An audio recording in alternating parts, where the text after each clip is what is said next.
बिस्मिल्लाहिर्रहमानिर्रहीम अस्सलाम वालेकुम। Welcome to Abbas health YouTube channel. उम्मीद करता हूँ कि सब खैरियत से होंगे।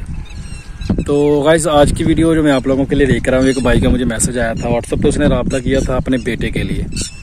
उसने अपने लिए नहीं, उसका बेटा 13-14 साल का, उसने उसके लिए मुझे मैसेज किया था, मुझसे पूछा था मसला। तो उसको तो मैंने बता दिया था। मैंने सोचा कि आप लोगों के साथ भी शेयर करूँ। अक्सर जो लोगों के साथ जो है जो मसला पेश आता है, अक्सर लोगों को जो प्रॉब्लम जो है पैदा होती है। तो उस भाई ने जो मुझसे बातचीत की थी वो भी मैं आपको बताता हूँ और साथ उस मसले का हल भी बताता हूँ।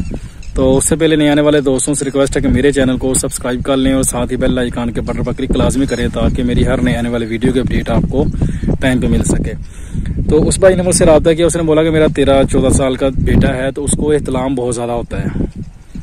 तो एहतलाम क्योंकि वो अभी बालग हुआ होगा, आजकल 11-12 साल का बच्चा, 13 साल का बच्चा जो है ना बालग हो जाता है।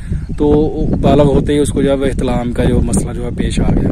ये एहतलाम जो है उसको बहुत ज़्यादा होता है। तो उसके 2-3 रीज़न है। सबसे जो मेन रीज़न है ना, वो मैंने उस भाई से बात की तो मुझे पता चला कि उसका जो सबसे मेन रीज़न है ना, वो यही है जो आजकल सबका मसला है।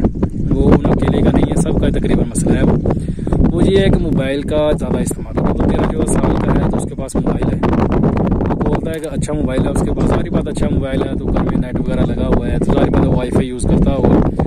तो जो बंदा जिसके पास अच्छा मोबाइल है, नेट वगैरह यूज़ करता है, जो नॉर्मली यानी कि इस एज के होते हैं, नौजवानी की उम्र में, तो वो लोग ऐसी चीज़ें देखते हैं जिसकी वजह से शहवत जो है वो पैदा होती है। उसकी वजह से ये मसला पेश आता है और उसी की वजह से एहतलाम का जो है वो इशू जो बनता है। तो कई बार ऐसे होता है कि 13-14 साल की एज के जब बच्चा जैसे इस उम्र में आके जब बालग होता है, बालग होने के बाद अगर इस चीज़ का मसला बन जाए एहतलाम का, तो उसका रीज़न है कि ये भी होता है कि हार्मोन जो है वो थोड़े बहुत डिस्टर्ब हो जाते हैं, उसकी वजह से ये थोड़ा बहुत मसला बन जाता है। तो इसमें कोई इतने इशू वाली बात नहीं है।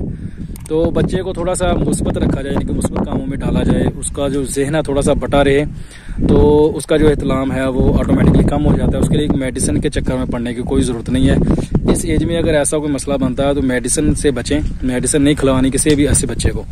उसकी वजह यह है कि उसका जो मसला होता है वो किसी और वजह से नहीं होता, यानी कि उसको कोई बीमारी वगैरह नहीं होती, वो नॉर्मली होता है, यानी कि नेचुरल होता है, वो हो जाता है। इस एज में अक्सर बच्चों को जो है वो ये मसला जो है वो हो जाता है, ख़ास तौर पर आजकल, क्योंकि आजकल हमारे हाथ में मोबाइल होता है। तो मोबाइल से जैसी अच्छी चीज़ देखना चाहें देख सकते हैं और जैसी गंदी चीज़ देखना चाहें जो है वो देख सकते हैं। तो उसकी वजह से जो मसला जो है पेश आता है।